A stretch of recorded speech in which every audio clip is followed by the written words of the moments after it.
Praise the Lord. பிரியமானவர்களே, நீதிமொழிகள் 4:23 இப்படியாக சொல்லுகிறது, எல்லா காவலோடும் உன் இருதயத்தை காத்துக்கொள், அதனிடத்தில் நின்று ஜீவ ஊற்று புறப்படும் என்று சொல்லி. எனக்கு பிரியமான தேவ பிள்ளைகளே, உங்களுடைய இருதயத்தை நீங்க காத்துக் கொள்ளுங்க. ஒருவேளை பாவம் உங்களை பின்தொடர்ந்து வரலாம், ஒருவேளை இச்சையின் ஆவிகள் உங்களை பின்தொடர்ந்து வரலாம். நீங்க அந்த பாவத்தை உதறி தள்ளிவிட்டு ஓடும் பொழுது, உங்களுடைய இருதயத்தை நீங்க காத்துக்கொண்டு நடக்கும் பொழுது, கர்த்தர் உங்களுக்கான ஒரு பெரிய ஆசீர்வாதங்களை வைத்திருக்கிறாருங்க. இன்னைக்கு வாலிபர்களா இருக்கிற அநேகர் அப்போ கிடைக்கிற அந்த சந்தோஷத்தினால அவருடைய பரிசுத்தத்தை இழந்து போய் விடுகிறார்கள்.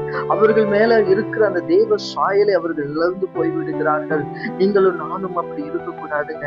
நம்மளுடைய இருதயத்தை நம்ம காத்துக்கொள்ள வேண்டும். எனக்கு பிரியமானவர்களே, யோசேப்புக்கு அநேக பாவமான இச்சைகள், பாவங்கள் அவனை பின்தொடர்ந்து வந்தது.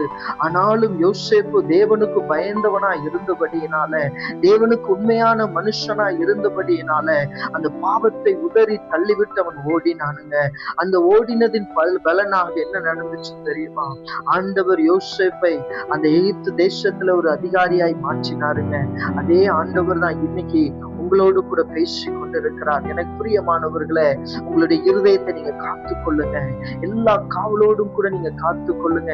ஒருவேளை இச்சைகள் உங்களை பின்தொடர்ந்து வரலாம், ஒருவேளை பாவங்கள் உங்களை பின்தொடர்ந்து வரலாம். அதை நீங்க இயேசுவின் நாமத்தினால் உதறி தள்ளிவிட்டு ஓடும் பொழுது, கர்த்தர் உங்களுக்காக ஒரு பெரிய ஆசீர்வாதத்தை வைத்திருக்கிறார். அதை இழந்து போய் விடாதீர்கள்.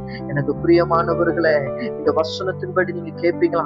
ஆண்டவரே, என்னுடைய இருதயத்தை நான் காத்துக்கொள்ளணும் ஐயா, என்னுடைய வாழ்க்கையை நான் காத்துக்கொள்ள வேண்டும், உள்ளான மனுஷனை நான் காத்துக்கொள்ள வேண்டும் என்று சொல்லி நீங்க கேட்பீங்களா?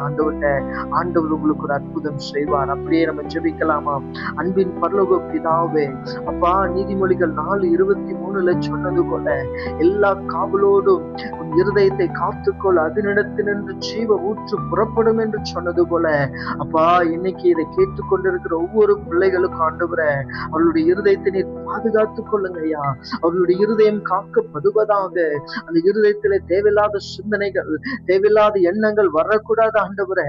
அவர்கள் அனுதினமும் உடைய சமூகத்திலே காத்திருக்கிற பிள்ளைகளாய், ஆண்டவரே, உம்மோடு கூட ஐக்கியமாய் உறவாடி கொண்டிருக்கிற பிள்ளைகளாய் ஆண்டவரே நீர் மாற்றுவீராக ஐயா. அப்பா, அந்த வசனத்தின்படி இயேசுவின் நாமத்தினால ஆண்டவரே, வாலிபன் தன் வழியை எதனால் சுத்தம் பண்ணுவான்?